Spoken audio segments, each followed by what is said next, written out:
நான் உங்கள ஒருத்தராக இங்க நின்று சொல்றேன். ஏன்னா நீங்க உங்களுடைய குடும்பத்தை எவ்வளவு கஷ்டப்பட்டு பாதுகாக்கிறீங்க அப்படிங்கிறது எனக்கு நல்லா தெரியும். நீங்க இளைஞர்களாக நீங்க உங்களுடைய எதிர்காலத்துக்காக எப்படி போராடுறீங்க அப்படிங்கிறது எனக்கு நல்லாவே தெரியும். உங்களுக்கு ஒரு டிசப்பாயின்மெண்ட் கிடைச்சா வழி தவறி போறது ரொம்ப ஈஸியான ஒரு சிச்சுவேஷன் இன்னைக்கு இருக்கிற சூழ்நிலை சமுதாயத்துல.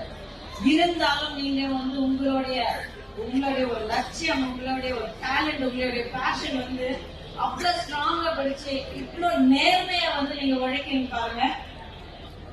தட் இஸ் வை இந்த மேடையில இப்படிப்பட்ட குழந்தைங்களை பார்த்து, இப்படிப்பட்ட ஃபேமிலிஸை பார்த்து உங்களை ஒருத்தராக இந்த குழந்தைங்களுடைய தாயாக நான் சொல்றேன்.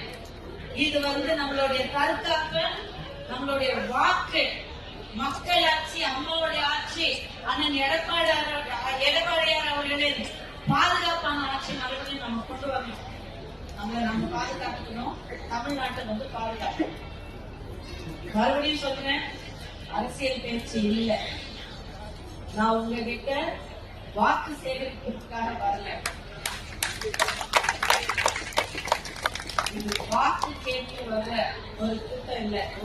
நான் இந்த மேடையில அதை தேடி வரல. உங்க எல்லாரையும் பார்க்கணும், உங்களை ஒருத்தராக இருக்கணும், உங்களை நான் புரிஞ்சுக்கணும், என் மனசுல இருக்கிற இந்த உண்மையான விஷயம் உங்ககிட்ட பகிர்ந்துக்கணும் அப்படிங்கிற ஒரு அருமையான வாய்ப்பாக இந்த மேடையை நான் பார்க்கிறேன்.